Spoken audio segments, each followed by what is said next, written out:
Today we begin with Toward Civilization.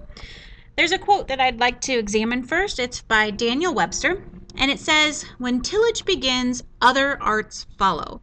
The farmers, therefore, are the founders of human civilization." And I really want you to pay attention to that because that's going to come up later when we talk about how agriculture is going to affect human history.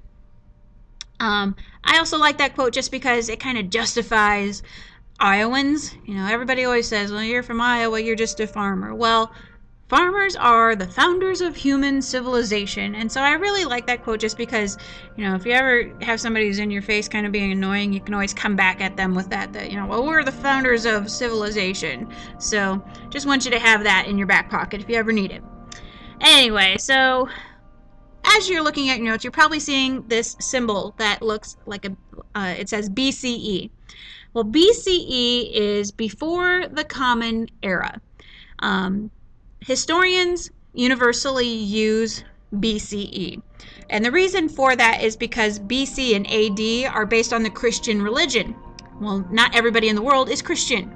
And so other religions have different time frames. They have different years. And so before the Common Era basically tries to equalize everything. And so when we talk about before the Common Era or BCE, it's kind of like BC, but it's in that general region. It's more like, if we're talking like 500 A or 500 BC, BCE is in that general region, give or take 20 years, basically, depending on what culture you're talking about.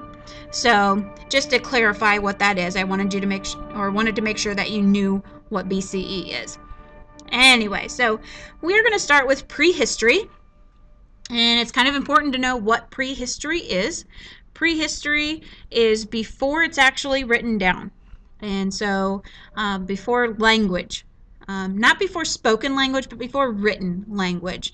And so prehistory is a lot harder to determine what actually happened because it's not written down for us.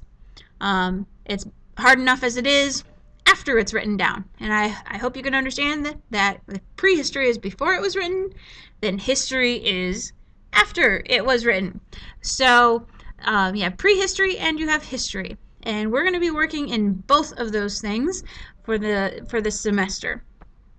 The earliest period of human history is the Paleolithic Age. Paleo in Latin means old, and a lith is stone. So Paleolith is Old Stone Age.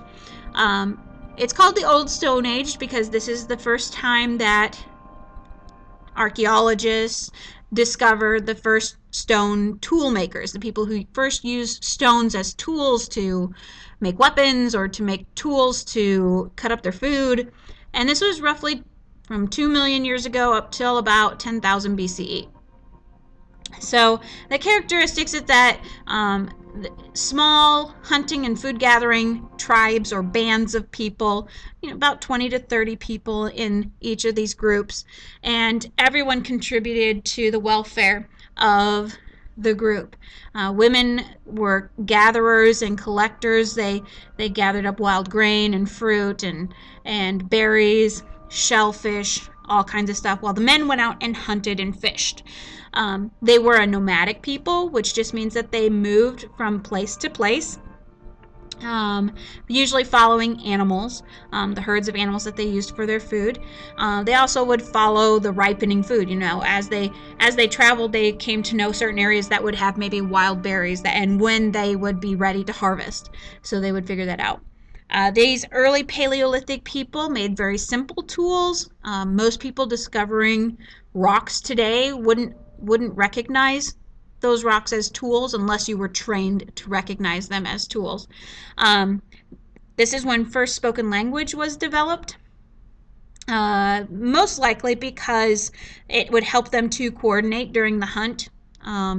There's some hypothesis that maybe it was to discuss plans for the future, like when they're going to move next, or what direction to take, and those kinds of things. That's why they develop a spoken language.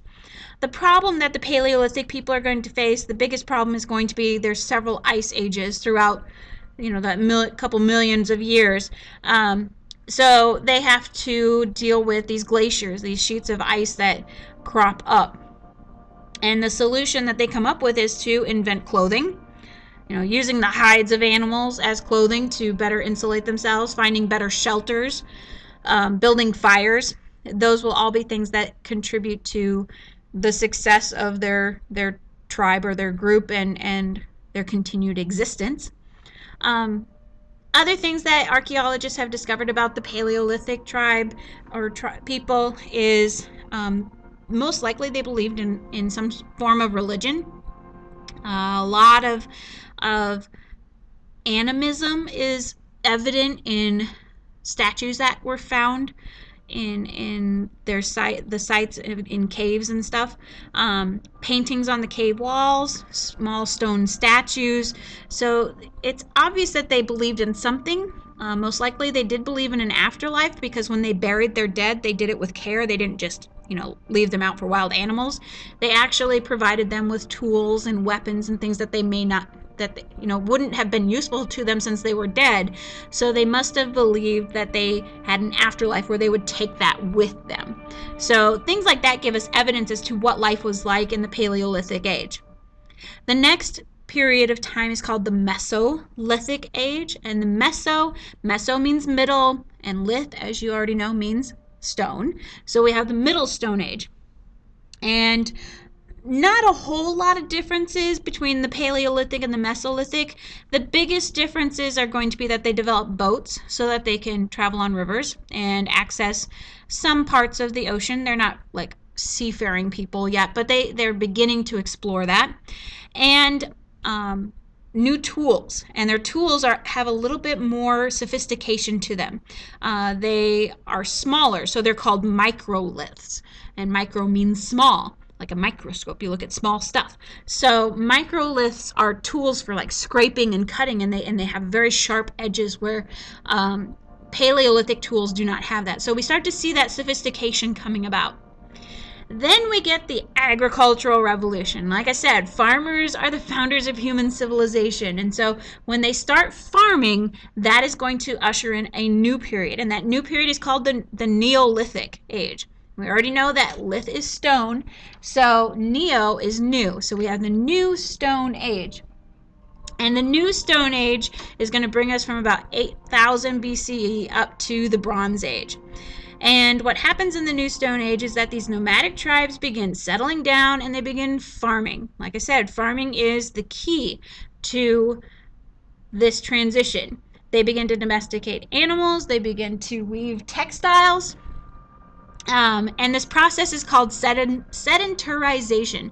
And sedentarization is settling down and beginning to develop permanent homes. So agricultural villages. And once they start settling down, you see all kinds of things develop. Social structures, they begin to get different jobs. Religion grows, the population grows, forms of government begin to develop. So there's just a lot of stuff that happens. And it all happens because of farming. If they weren't farming, if they didn't have a sustainable food supply in one area, they wouldn't have had the time to do this other stuff. They wouldn't have had the time to say, oh, I'm really good at making bricks, or I'm really good at making baskets, or I'm really good at making or being a warrior. And they wouldn't have had time to differentiate the way that they did. All of this is going to lead up to civilization. When you have a civilization, you have a lot of key elements. A civilization is one that has a government, it has a defined territory, they have an ethical system, so like a system of laws or a religion. But the key element to a civilization is that you're not considered a civilization until you have writing. And you're not considered a civilization until you have the arts and education and a money system. So there's all different kinds of elements that go into that. And like I said, you wouldn't have that if you didn't have farming to begin that, so that people could settle down and actually focus. Rather than focusing on survival, they're focusing on all this other stuff. So while people in the Neolithic age are starting to settle down, it's not everybody. There are still people that were considered uncivilized.